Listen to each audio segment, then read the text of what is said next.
Now we're going to start out just talking about the intersection of physical and mental wellness. What does it mean? How do we know about it? What's the science behind it? And so I'm really excited to introduce our panelists. We have Satinka Sansón, who graduated with a dual degree in child psychology and art therapy. And she has been a psychologist for 8 years, worked in various fields, including courts, education, child protection, surgery, and government. Alongside this, she has built her private practice, focusing on French expats for the past 6 years. In 2022, she founded Feel Better Company, an international therapy company. It's the first platform of psychologists dedicated to French people living abroad. Feel Better supports employees on international assignments, consulates, embassies, and French speakers around the world. Feel Better is rapidly growing and is currently seeking partners and investors to expand the platform to other languages.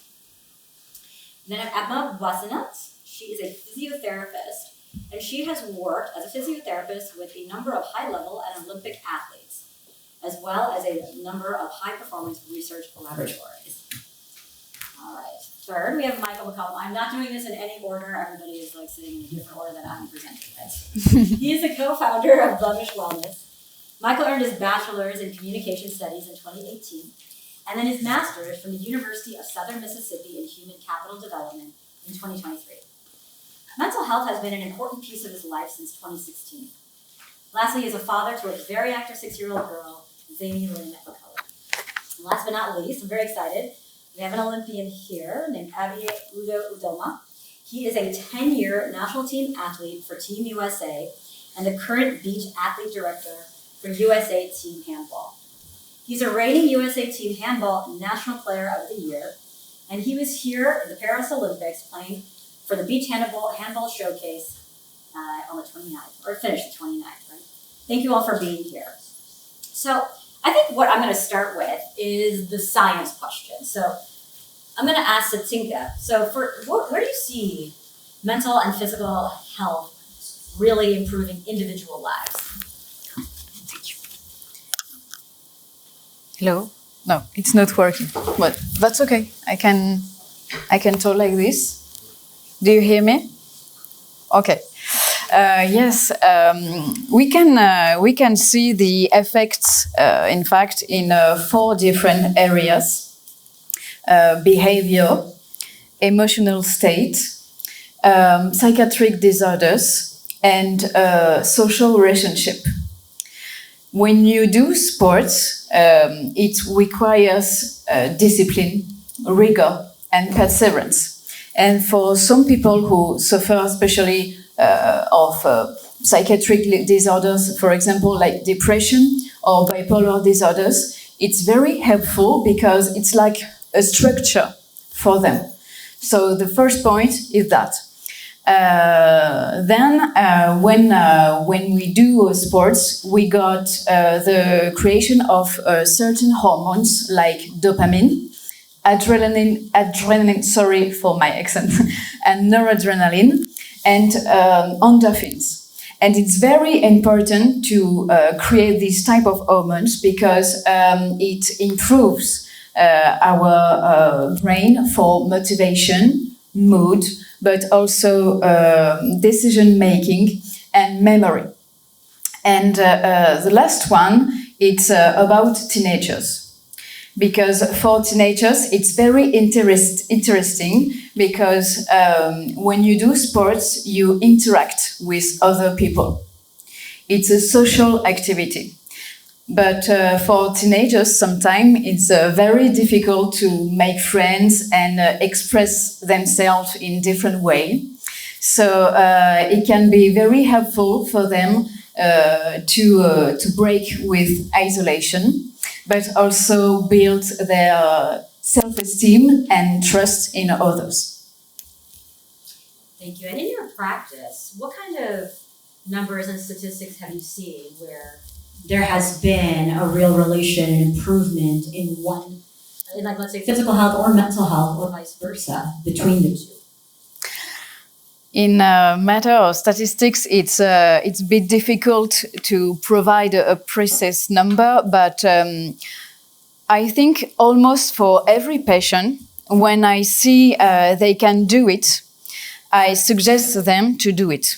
Because for the reasons I just explained, it's very interesting to see the improvement of the emotional states. For example, in France, but I know it's the case in lots of parts of the world, we got a real problem with depression and anxiety. And it's like, for me, and I speak for me as a psychologist, it's a real weapon against this type of disorder because, for example, you start a sport, but you're not good at it. So you're gonna practice again and again and again. And it's like an image, a mental image for them to improve themselves through sports, so through therapy. So I'm going to go a little bit out of order because based on what you were saying, Abby, so I assume you started playing sports very young, right? What she was talking about, the practice, right? There has to be an aspect also of feeling that, I'm not good at this. How do I overcome that? So what would you say helps either children or as an adult to overcome that feeling? That's a great question. And throughout my life, I have been blessed to play a spectrum of sports. Basketball, baseball, football, tennis. I just project. I think this will help. Just project. There's no mic. Just project directly to the audience.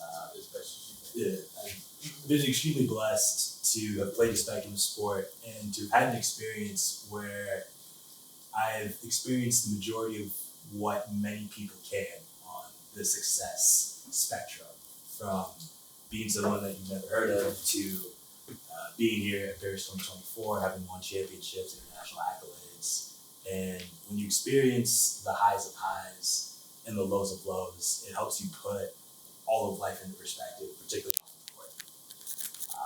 For myself, I've come to terms with the fact that you have to earn being good at something. There are instances in life where you will discover something and you'll have a natural affinity for it, and it won't take too much effort for you to succeed. My favorite cartoon of all time is Avatar: The Last Airbender. I think it's such a fitting illustration of any hero's journey in life, but particularly an athlete. And one of the concepts in the show is this idea of bitter work.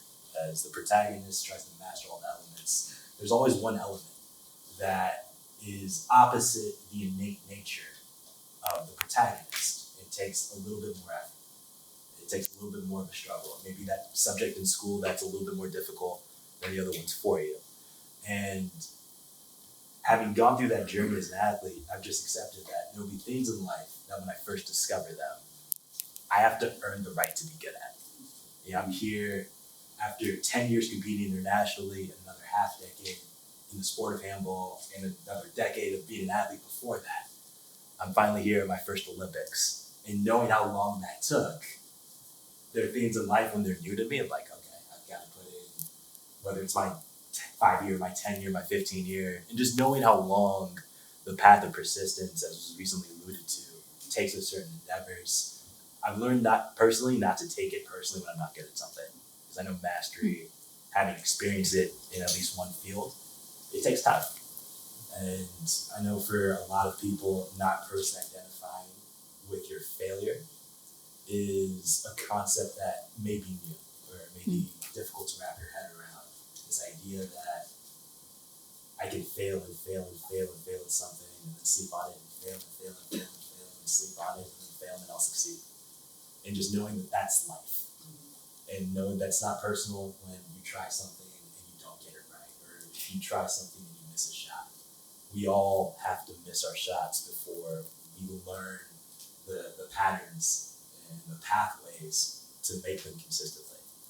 Whether it's in handball, whether it's in basketball, whether that's in a non-sport related endeavor.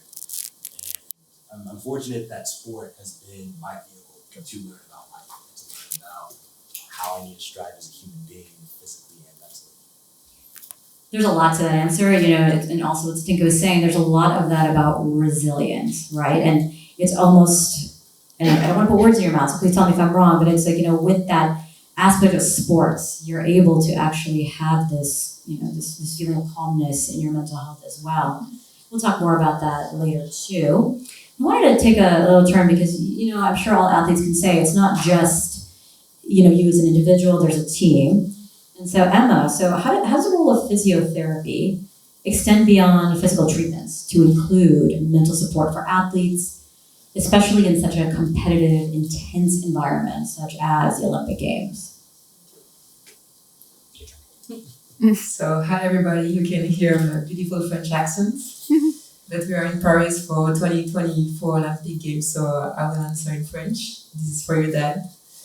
Alors la question c'est comment le rôle de la kinésithérapie s'étend-il au-delà du traitement physique pour inclure le soutien mental des athlètes, donc en particulier dans un contexte de compétition comme les Jeux Olympiques, donc les athlètes de haut niveau qui vont performer et qui vont s'entraîner tous les jours, voilà, c'est très dur mentalement, donc comme tu nous as témoigné aujourd'hui. Et donc c'est vrai que j'ai pu travailler donc, avec des athlètes de haut niveau donc, au sein de l'Institut national du sport, donc l'INSEP, en tant que kinésithérapeute, aussi au sein du CERS de Cap-Breton, qui est aussi un centre de rééducation réputé, donc il y a beaucoup de rugbymen du top 14 qui vont se faire rééduquer là-bas. J'ai pu aussi travailler donc, dans des cabinets libéraux au terme durant des stages.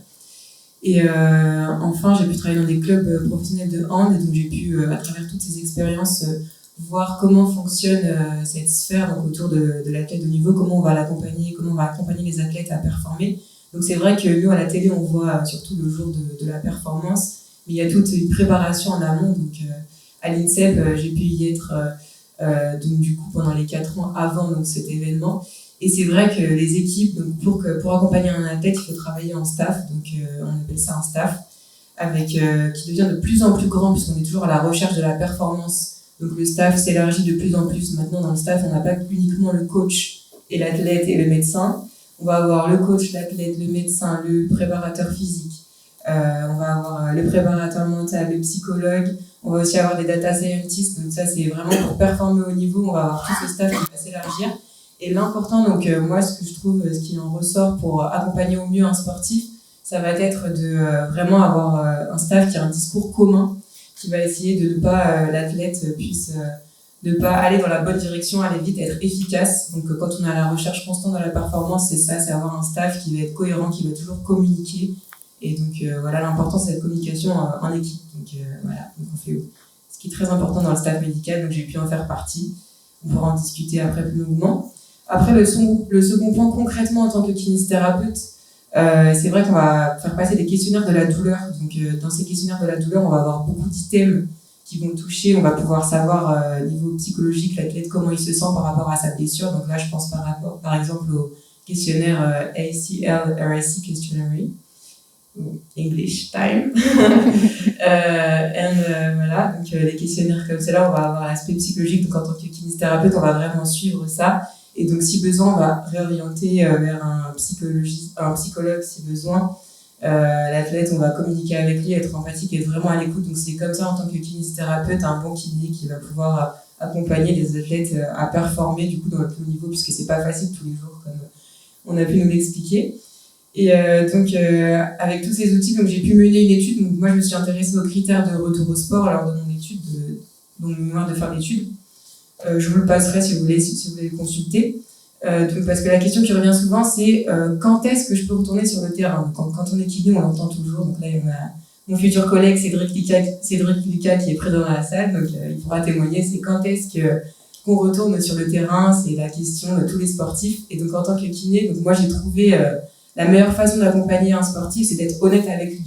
Avoir un personnel médical qui est honnête et donc pouvoir proposer des tests de retour au sport, c'est quelque chose qui m'a beaucoup intéressée. C'est pour ça que j'ai mon étude qui a porté sur cela, donc des tests de retour au sport. Donc sur la tendinopathie d'Achille, donc c'était chez le triple sauteur, moi, donc j'ai pu être accompagnée par Teddy Tango et Fabrice Zango aussi, pour ceux qui connaissent. Et donc voilà, des tests de retour au sport, être concret, avoir un objectif pour avoir une progression, quoi, et savoir quand est-ce que toujours avoir un objectif, même si c'est pas demain, mais savoir concrètement où est-ce qu'on en est dans la rééducation. Ça, c'est ce qui va vraiment aider, donc mentalement, en tant que kinésithérapeute, les sportifs, pouvoir donner des objectifs concrets. Et après, enfin, donc un point que je voudrais aborder, le dernier point, donc ce serait être sportif. Voilà, le sport, ça va être une drogue pour beaucoup d'athlètes de haut niveau. On pourrait comparer le sport like a drugs. And vu que ça va être une drogue, ils vont beaucoup s'entraîner, tout ça, mais par contre, devenir un personnage médiatique, c'est quelque chose qui va s'apprendre au fur et à mesure. On ne devient pas un personnage médiatique comme ça, et donc il va y avoir beaucoup de pression médiatique autour des sportifs de haut niveau. Donc là, on voit Léon Marchand qui est passé, imaginons, de 10 000 abonnés sur Instagram à maintenant 1 million, je pense, aujourd'hui, si on check, tous les abonnés font que augmenter.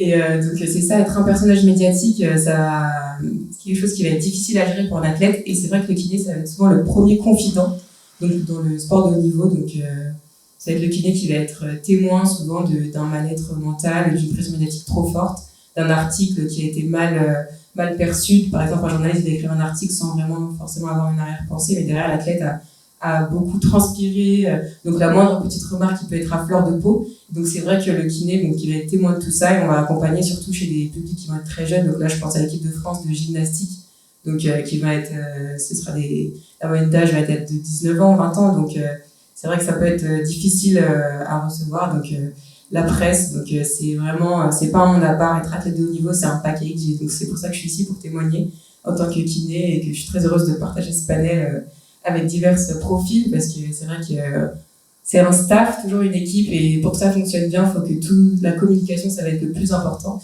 Et donc, j'aimerais vous parler de l'article de Daniel qui nous fait l'honneur d'être présent ici, un journaliste sportif, aussi chercheur, donc, qui pourra intervenir, et a écrit un très bel article que j'ai imprimé donc, sur une escrimeuse. Donc, voilà, il pourra vous en parler, témoigner. Donc, le côté journaliste, presse, voilà. On a un spécialiste qui est présent dans la salle aussi. Merci beaucoup. Merci. So I'm not going to translate all of that, but what I want to say is, what I think is important is that, there's like a big team that's involved. It requires trust, right, between the athletes and whoever is working with them. And also, you're right, the media can be a double-sided coin, right, in this situation. Based on that, I want to, Satinka, when we're talking about when we're looking on that, right, because we're looking at all these teams, so how do we think of the investment that has been happening in mental and physical health as it's connected? Have you seen changes from when you started EM Sports, or even just working with people from different parts of the world? Thank you. My vision is a bit special because I was myself an athlete years ago. It was years ago. I was a professional dancer, but I broke my back. So it was a very hard time for me. So that's why my vision is a bit different, because I got the two sides of the coin as an athlete and as a professional, a psychologist. I know that mental health nowadays it's very different compared to before, because now we understand the importance of the mental health when you do sports. Before, it was almost like a detail. You're not being well, oh, that's okay, because you're gonna make it and it's not so bad, and you have to be very proud of yourself and very secure about what you're gonna do. But no, you are first of all, you are a human being, so you got emotion, you got your state of mind, you got your own vision of what you are doing, including what you are doing in sports. So I think, yeah, it's very important to consider that change is coming for mental health in sports. So when I work with different people from all around the world, but especially French people, it's only for French people. but you understood that I expand the platform. I noticed that everywhere it's like a central role for lots of people. Because if I don't move my body, even if I'm not an athlete, it's really important because, as I said before, it will be connect what happens in your brain and what you are doing in your life for your everyday life. And it's not optional. It's not, I do not like sports, so I won't do it. But you have the right to not like sports, but this is the reality. We are connected to our bodies, and we cannot avoid this precious link and this obvious link. Absolutely agree. Just from an emergency room, I'll tell you, there were so many things that were probably mental health issues that came out as physical symptoms and vice versa. And we have to really recognize that they're all linked together.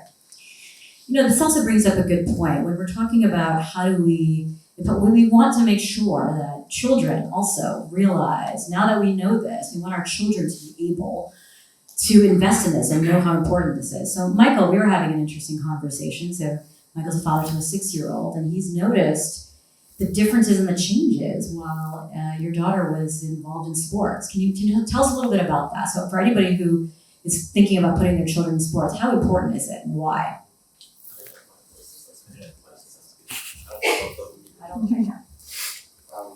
Hey everybody. I think for putting children in sports, I was a former athlete myself. I played baseball and I've been playing golf for 20 years. I live in the US now.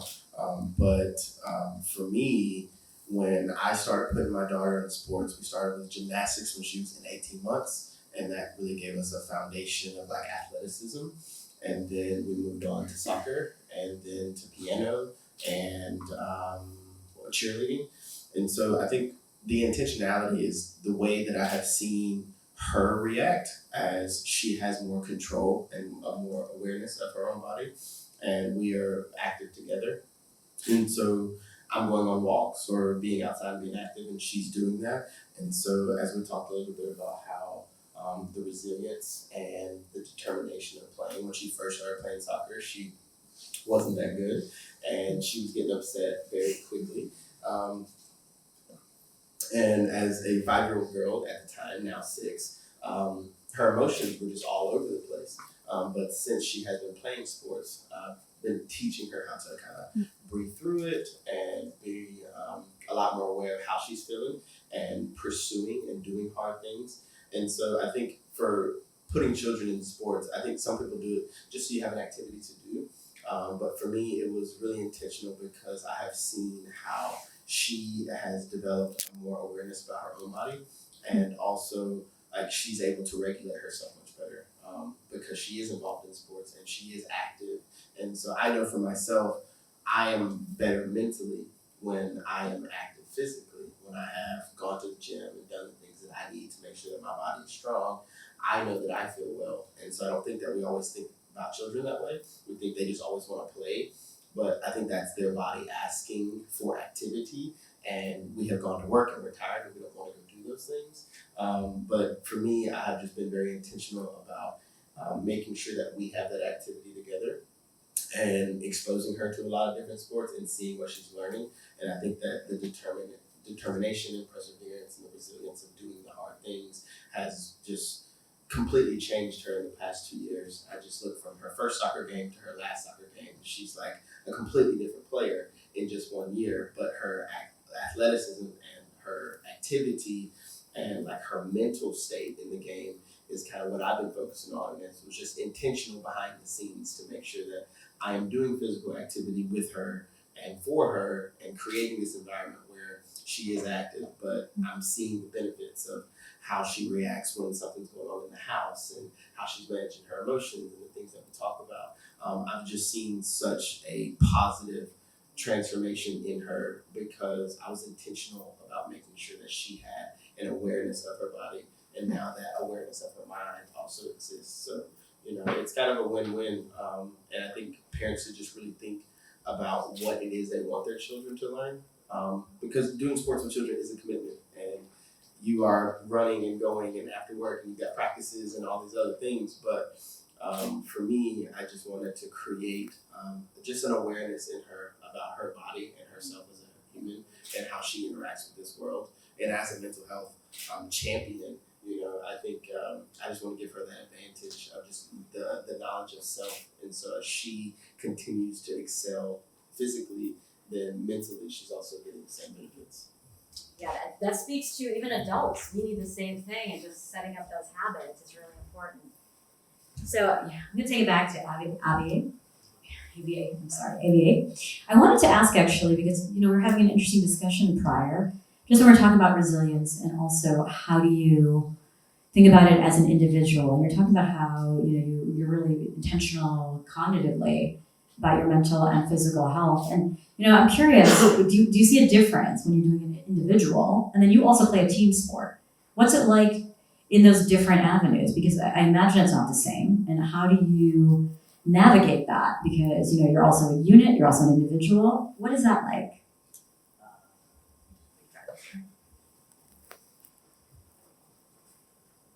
I had mentioned earlier that above anything else, I'm grateful to be an athlete because it has taught me how to navigate life for even when I retire. And one of the things that I would put at the forefront of that as somebody who plays a team sport is over the course of a career, your older teammates will retire, you'll have younger teammates who come into the game. It's always a different puzzle to figure out, both on the court and in the locker room. Makes it stimulating, but at the same time, if your self-worth is linked in external things, and this is true outside of the avenue of competition, but the more that your innate worth is linked to things that aren't 100% within your control, the more difficult the mental game becomes as far as keeping things stable. And as someone who plays a team sport, I can individually play well and my team can lose. I can have a perfect game, individually speaking. I can have a terrible game or a game in which I'm a non-contributor to my team and the team can still win. And understanding that, you want to be even keeled on both sides of the coin, because if you have a false sense of who you are and what you're contributing because you happen to be on a really good team relative to your competition, and you slack off, you don't train as well, it's like, hey, our team's winning, you will find yourself out of a job pretty soon. On the other side of that coin, you could individually be making progress. You could be engaging in good habits. You could be growing in your game and in your craft, and your individual performances could be improving. You may just not have the right pieces around you at a given period of time relative to who you're competing with, and so your external results may not necessarily match up with your individual growth. And there's so much in life that you can learn from that. Over time, the one thing you always want to do is sit down and say, am I better today than I was yesterday? And that's 100% within your control. Maybe you didn't make as many shots as you wanted. Maybe the external results didn't match up on that day. But over time, you'll find that the more individual days you win, the further along you're going to be. And you may find a way to hack a couple wins despite you not necessarily engaging in the best habits. Because circumstantially, some things may fall in a certain way. But I'd say the big thing I've learned as an individual in team sport is, as great as an interactive dynamic is over the course of your career, you have to find a way to embrace an internal locus of control and find a way to look at your growth individually, independent of external things. if you can grow individually, you'll find that you'll always be in the game. If you're always looking at, did my team win? Did our team not win? Do I like this teammate? Do I not like that teammate? Do I like this coach? The more you look at things outside of yourself, the more circumstantial your life and your mental health becomes. And figuring out that process of dealing with cooperative dynamics, but always looking and always starting and finishing with the man in the mirror, the person in the mirror, as far as how you evaluate your sense of self. That's been the very, as I argue, the most important thing for me mentally throughout my career. Because playing a team sport is a different dynamic versus if you're in an individual sport, in the sense of when you're in an individual sport, if you win or lose, it's on you. There's nowhere to hide, there's nowhere to run. In a team sport, figuring out how to judge your individual performance. Am I executing the coach's game plan? What is my personal, we call it reward to failure ratio? How many constructive plays am I making, whether that's scoring, whether that's assisting a teammate? How many plays in a game am I positively contributing to our team versus how many negative? And those are the things that are a little bit more on you as an athlete. So you're not necessarily looking at, did the team win, did the team lose, and having that be what determines your emotional state. Because when I was a kid, when I was your daughter's age, you did not want to be around me if I lost anything. Anything. Especially in the sport, I was crying, I was throwing tantrums, I was, for all intents and purposes, a brat if I lost something at a young age. And I could have individually played well, but if the team lost, you did not want to be around me. And part of growing up and maturing is figuring out, okay, you always have to get better. That's how you keep your job. If you get complacent, people will outperform you and you'll lose your job. But how do I continue to get better and not put my self-worth in things outside of myself, particularly if those things aren't going well? And you have those two things, you manage a career over time in an even-keeled way, and you continue to make improvements, but you don't take failures personally. Excellent. You were talking about being in a team sport, and I played golf, which was more of an individual sport. But I think that when you began to say about the things inside of your control, my dad used to tell me something about you're not playing against the guy next to you, you're playing against the golf course. And as an individual game, and as I have learned the game of life, it has just taught me about I'm not playing against whatever circumstances or whatever hazards or whatever obstacles may be in my way. I'm playing against myself. And so I just wanted to piggyback on what you were saying about how I've got to keep that attention inside, right? And I think that's kind of the thing that we're doing with Blemish is making sure that we're holding a mirror so you can see yourself. But then in the team aspect, when you talked about, I can play bad and my team can win, that's the important thing about community. And that's the important thing about a group of people here, having a community of people that, hey, somebody else can pick you up if you're down, or if you made a bad play, somebody else has had your back. And I think that's where, this type of environment is so important because you can actually connect with the community of people. If someone's having a bad day, there is help out there for you. And I think that while we're having this conversation around mental health is to know that we're not alone in this endeavor of life. And so many other people are going through very similar things. But as an individual, if we keep our focus on ourselves and making sure, not the things that we can't control, but also connecting with a community in a team sport or something, that will really help us continue to live our lives.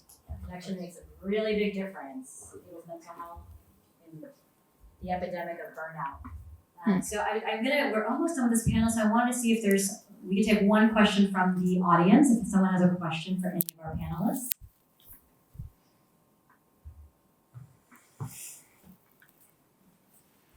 Thank you. It's a question about mental images, because this is always the main topic of my work as a researcher at the Sorbonne University and also as a journalist. So there is two different angles, and it's very interesting because for a geographer, mental images and imagination is really the stamina, is really the power to change the world. And this is very interesting for sportsmen, sportswomen.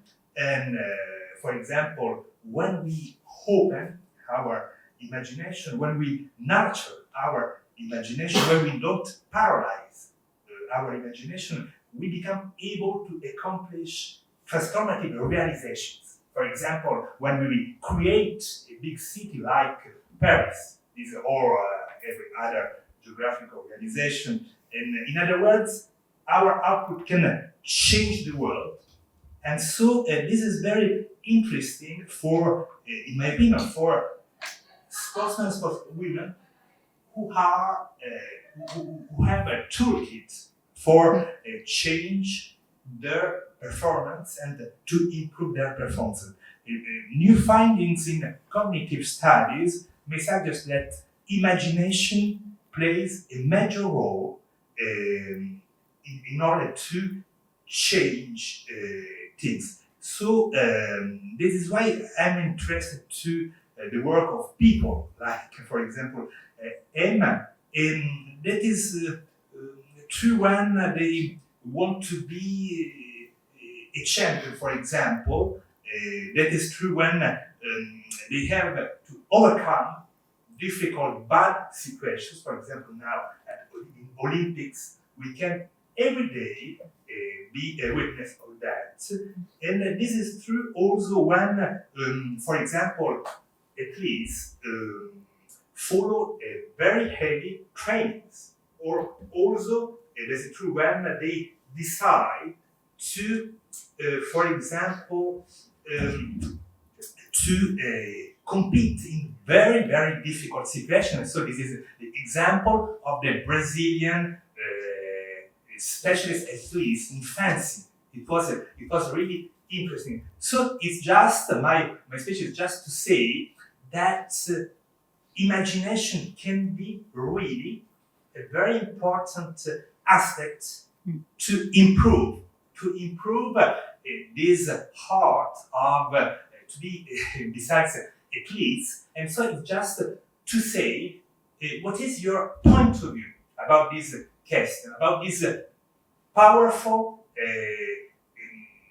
capacity of imagination to change things and to allow to athletes to really open their horizons. Thank you. Do you want to take that question? You want to answer that? I'll take it. Okay. Yeah, I'll take it. Yeah, I'll say half of what I do as an athlete is visualize. One, because as you get older, you realize you can only physically do so much in a day. Yeah, at most it'll be 3 training sessions in a day, but normally 2, even if those are a couple hours each. At the max, it's probably 6 hours, and not always, but at max, it's 6 hours I'm physically doing something towards my work.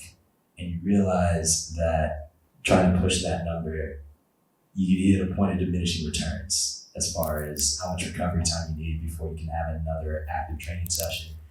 And so if you think of a typical 8-hour workday, and athletes tend to like to overachieve. So if you're like, okay, I've got to put 10 hours into my craft as a handball player, and I'm physically putting in 4 hours. We have 2 2-hour practices. Where do I get another 6 hours in of my day? And that's where visualization comes in. You're watching footage of yourself, your opponents, your teammates.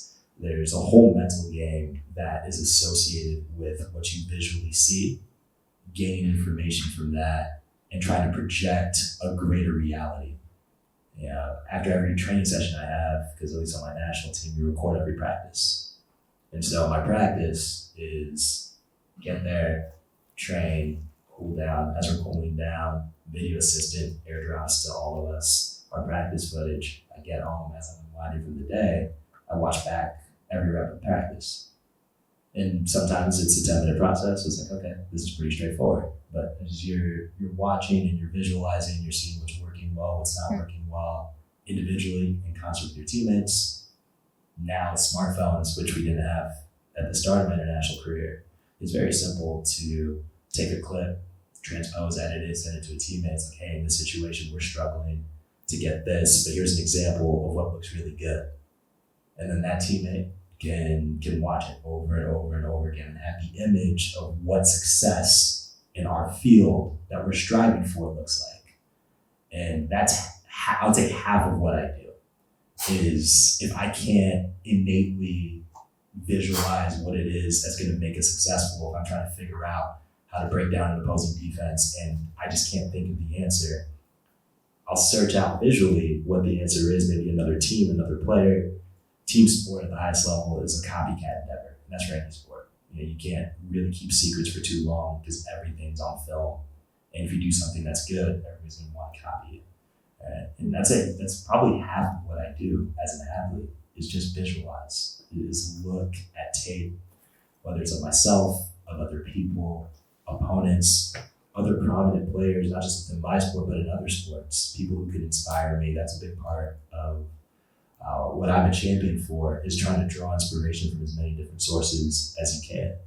And it can be a move that a basketball player does. It can be a soccer tactic that translates to handball. I happen to play a sport that's a bit of an amalgam. It's a bit of an intersection of a spectrum of other sports. So there are a number of elements from a whole host of fields, athletic and non-athletic, that I can bring back into my handball game. And figuring out how to do that requires visualization. Going into my next training session, you want to be cognizant to have something that you're conscious of working on. And before you even do a rep, you visualize it.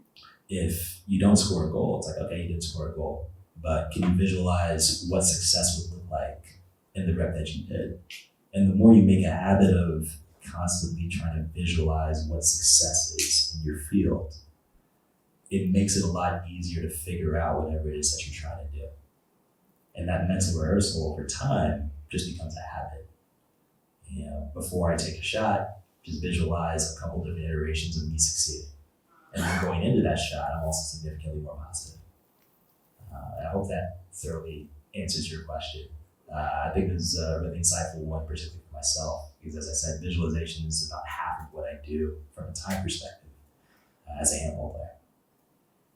Yeah, creative visualization is a Can I very add powerful- something Yeah. very, very quickly? Just 1 minute.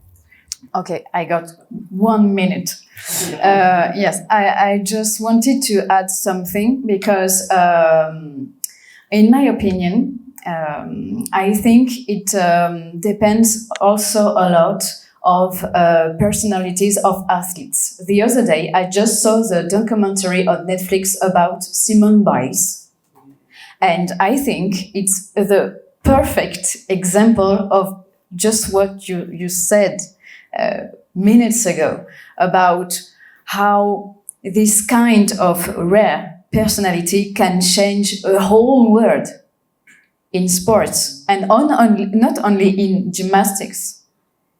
For everybody, I think, in sports, because she had the courage to visualize something different, not just for her, but for her team and for her sports and for lots of different athletes in different domains. So I think it depends on that. And after we got different patterns in psychology. And I think if you want to visualize something different to change your way of thinking or your way of feeling also, because I think sports, it's also about feelings. What you feel about yourself when you do that, what you feel about yourself when you stop doing sports, and what you create of yourself, of your own visualization. So I know that I only got 1 minute, but if you want to dig this subject, maybe go to psychology patterns.